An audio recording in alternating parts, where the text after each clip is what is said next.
Hi, welcome back to Everything I Know About Chronic Insomnia. And in this video, we're going to be looking at external resources you can use. I guess we touched on a few external resources in the last video about certain philosophers and the resources that they have available. But in this one, I want to focus particularly on medication, supplements, that kind of thing. Just give you my experience of how these have helped or not helped, and how they could potentially factor into your life. Now, I have to caveat this with the fact that I'm obviously not a doctor or a pharmacist. I cannot advise you to take any particular medication. You should definitely check it out with your own doctor or pharmacist before considering anything that I'm going to talk about in this video. So these are emphatically not recommendations. I'm just going to give you my experience, and then if they're of interest to you, as I say, check them out with somebody who's qualified, because we're all different. You can't just take something that because it worked for me, it'll work for you. Sometimes there's reasons why you can't take certain meds. You know all this, but I'm just kind of covering my back here. So the first thing, let's start with medication, is take it if you need to. I think I mentioned in a previous video that the thing with medication is people often go one or two ways. They can completely become reliant on it and take it almost lazily and unthinkingly, but you can also, and this happened to me, you can also resist it because you have these notions of, well, I shouldn't need to take it, or if I take it, I'll feel guilty. I mentioned, I think before, something called pill guilt, which is where I have a sleeping pill and then I feel drowsy the next day and you feel very guilty.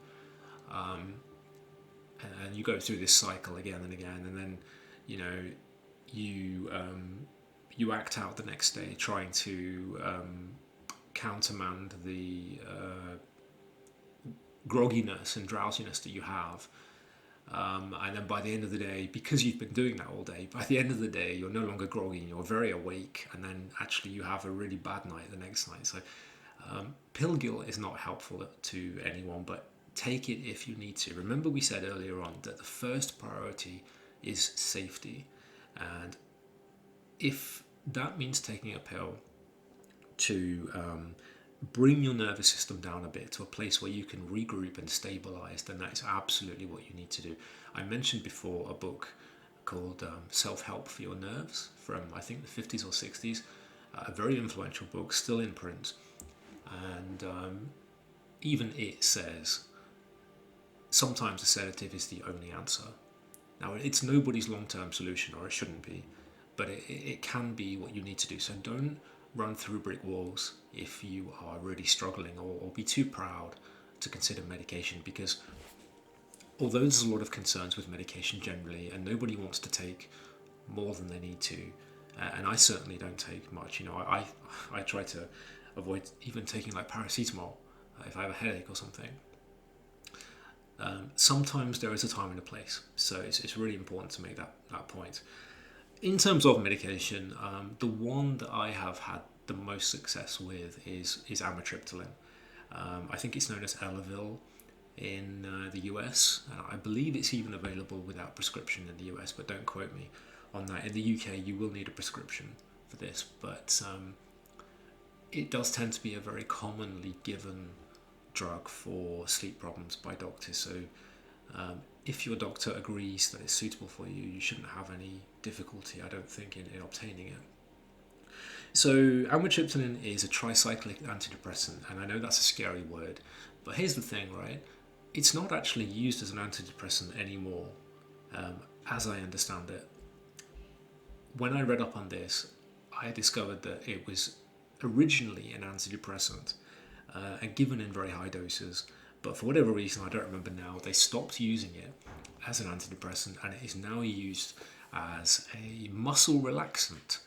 But it also has a side effect of making you very, very drowsy. It's not an antihistamine like some sleeping tablets. It is a muscle relaxant, and it works for sleep as well. I don't believe they fully understand how it works for sleep, but it definitely does. So to give you an idea, when they used to give it as an antidepressant, I believe the dosage began at around 50 to 75 milligrams. But it wasn't uncommon for people to be taking like 150. I take, if I need to take it, I take about 5 milligrams. We're talking half a 10 milligram pill, and they're not the easiest pills to actually split. So I tend to just chew a bit off. That's how effective this is. Now, of course, your mileage may vary. I tend to be very strict with pills. I try to avoid being reliant on them. There was a period some years ago where I took maybe 2 of these tablets, so 20 milligrams in total every night. And what happens if you take pills all the time is your body gets used to it and it has less of an effect. So, and plus it's the easy way out, right? It's kind of the lazy way out. It absolves you from any responsibility and making other changes in your life that could help. So nobody wants to take more pills than they need to. So yeah, I definitely recommend being, maybe strict is the wrong word, but not sort of profligate with taking it. But yeah, as I say, I tend to take about 5 milligrams if I need to. If I think about when times have been really tough for me, when I've been at my lowest ebb, I've never taken more than 30 milligrams, which is 3 10 milligram tablets. Traditionally, in a really bad period, I might take 15 to 20, but as I say, normally it's 5 milligrams, and that it doesn't always work. There's no guarantees with this.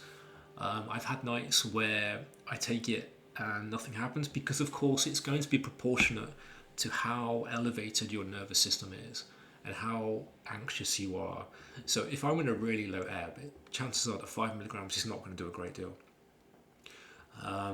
Whereas I've had, times when I've had a bit more and it's knocked me out completely. But I've had times when I've had 5 milligrams and it's knocked me out completely, and the next morning you can barely get out of bed. Now, any insomniac will tell you that groggy is infinitely preferable to not sleeping. So, when they warn you about, well, if you take these tablets, they're going to make you groggy and drowsy. Well, yeah, they should do. They're sleeping tablets. I've never cared less about any of that stuff because, of course, you just want to sleep. You'll deal with the grogginess in the morning. There's ways around that. So that's amitriptyline. That's definitely the one that I have had the most success with. It's a relatively safe drug as well. All drugs have side effects. And again, they're not all suitable for all people, obviously. But it's a very safe drug. People have this long term. A member of my family, for not for sleep reasons, but has been on amitriptyline for many years, in far higher doses than I would ever have it. So yeah, in terms of some of the drugs out there and the terrifying side effects and long-term effects, amitriptyline, as I understand it, is fairly benign. But again, I am not a doctor. Please do not just take this without speaking to your own doctor. Then we have Nitol. I don't know if this has a different name in the US. Its pharmaceutical name or pharmacological name is diphenhydramine, and it's an antihistamine. Now, it used to be that you could only get these I'm wrong about that. No, you could always get these over the counter in the chemist in the UK. But they will tend to ask you questions, and they don't like you to have this for more than 7 days at a time. In fact, the packaging says that. It is an antihistamine. So the received wisdom is that you can't take this for long term, and it would be quite costly anyway because you buy it over the counter. I don't know if you can get it on prescription, but it's a completely different mechanism. It is not a tricyclic antidepressant. It is diphenhydramine, as I say, which is an antihistamine. I haven't taken Nitol for many years. In the early days of my difficulties, I did take it and found it very effective, even just taking half a tablet. So it could be that that's something that may help you, but again, as I say, it is not a long-term solution. I just tend to have the amitriptyline as and when. 5 milligrams here. I might go weeks without it, but there have been periods where I've needed it nearly every night. But yeah, the Nitol is not really something that you can do that with. Then there's something called 5-hydroxytryptophan, which is better known as 5-HTP. This is something that is, I think, classed as a supplement. It's actually it's created and derived from a particular plant called the Griffonia plant, which I think is native to Africa. And this has been gaining a lot of traction in the last few years as something that people have realised can help with sleep. I do not have a lot of experience with this, but there's a lot of reviews out there of people that have bought 5-HTP and say it's very good for sleep. Now, this video series is about chronic insomnia, so those people may be people that just have some issues with sleep, or they're light sleepers. So don't be surprised if you have this and it doesn't really touch the sides. But as I say, I don't have a lot of experience with it. You can get this up to quite high doses. I think you can take, into the hundreds of milligrams, and it is freely available to buy. It's not a prescription drug. But yeah, when I had it, it may have been a coincidence, but I ended up feeling a little sick, which doesn't very often happen to me. So I don't tend to take it. But yeah, I can't really speak to its efficacy, but it is something you may or may not want to look at. In terms of herbal supplements and teas, these are largely unproven. That doesn't stop them selling them and marketing them, but be wary. Again, people tend to rate these quite highly, but again, I think they're often people who don't have severe problems with sleep, or there's maybe a placebo effect going on here. The truth is, the likes of hops and valerian and so on, which are the passion flower is another one, that are the main ingredients of supplements for sleep. As I understand it, certainly true for valerian, I don't believe there is any science that shows that these things do have a positive impact on sleep. I may be wrong about that, but I think I looked at this once and there really wasn't much. I mean, at best you can say that they're somehow calming, I guess, and that's going to help, but I have never found that these touch the sides when you're in a really bad place. So, by all means have herbal teas. I drink chamomile tea, but I don't rely on it if I'm actually in a really dark place. But we're going to come to tea and coffee a bit later and talking about lifestyle changes anyway. So it could be good to introduce herbal teas for that reason. But yeah, they will sell you anything. It doesn't make it effective. You can buy a herbal version of Nitol, and as far as I'm concerned, it doesn't do anything. That is not an evidential claim. I'm talking subjectively. It doesn't do anything for me. I'm not saying that there aren't things in it that maybe at some level have calming effects and things, but as I said, as far as I'm concerned, it didn't do anything for me. So yeah, be wary of that, because they will sell you them, but they're not nearly as effective in my experience as actual medical interventions. Then we get into the realm of therapy. Now, I've had therapy for sleep on 2 occasions, separated by quite a few years. I had hypnotherapy and I had CBT, which is short for why have I forgotten what CBT is? Cognitive behavioral therapy. There we go. Hypnotherapy, I did not get on with. Now, if you are like me and you go into hypnotherapy thinking that it's kind of this magic thing, we've all heard about or maybe seen these magicians and performers that can apparently turn people into just zombies that do their bidding. It is not like that at all. At least it wasn't for me. It turns out you have to be very, very, very suggestible, and ironically, you have to be able to get very sleepy quite quickly. If you go to a hypnotherapist and you're kind of wired because you haven't been sleeping well and you're in a state, I would not expect that hypnotherapy will do a great deal for you. It didn't for me. The whole time I was resting there, the guy was talking to me, and I was just like, oh, this is a really big disappointment. This is not what I thought. I thought the guy somehow had a way to just put me to sleep. He would reprogram my brain. And so be careful with that. I think insomnia is particularly problematic with hypnotherapy because, as I say, it's probably a lot more effective if you can drift off in the session.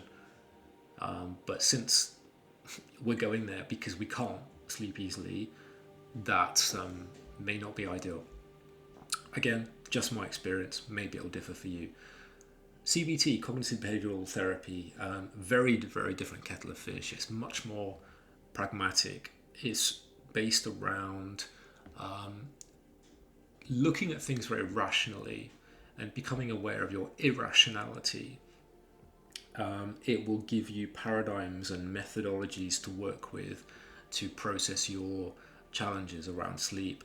I think I mentioned in an earlier video that when I had my CBT, part of that was about doing a survey of other people that I knew and asking them about their sleep patterns and how much they slept, how many times they woke up in the night, and the results were fascinating. So this idea that we have that everybody else sleeps perfectly, yeah, it's not true. It's not true. So that was really useful, and she gave me some really useful ways to challenge my very well, what would I say, very well grounded kind of ideas that I developed over years that were not true and were not very helpful in moving forward. So CBT is a much more pragmatic, prosaic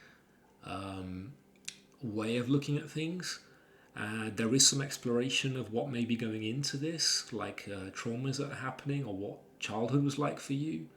And ultimately, what CBT means, cognitive behavioral therapy, it's about changing thought patterns. And that comes back to what we were saying earlier about not reinforcing negative thoughts. So it can be very useful for that, I found. And I know other people have had CBT for other reasons that have also found it very, very useful. Now, in terms of books, there's a lot of sleep books, but I can't mention all of them. But a couple that I am familiar with is one that got a lot of traction a few years ago. It's called The Sleep Book by a guy who is a doctor, I believe, called Guy Meadows, who in the UK set up something called the Sleep Surgery, was it called, or the Sleep? I've got the book here, but I can't see what it's called. The Sleep something, anyway, the Sleep Institute or something like that. He basically set up a specialist place to treat people with poor sleep. Now, I have worked through this book.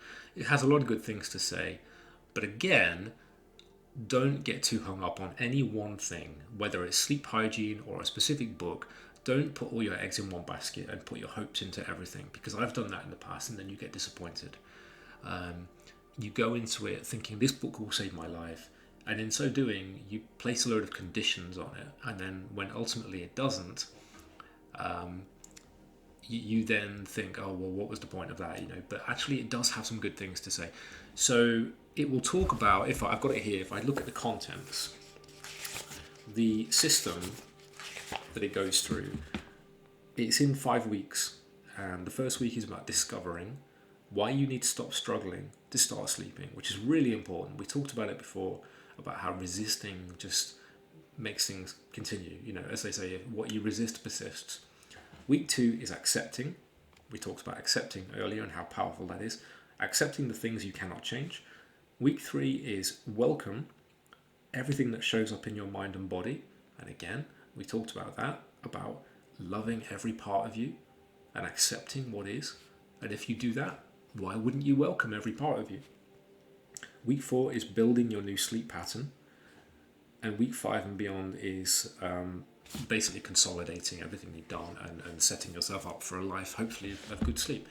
It isn't perfect. I do have some concerns about the book.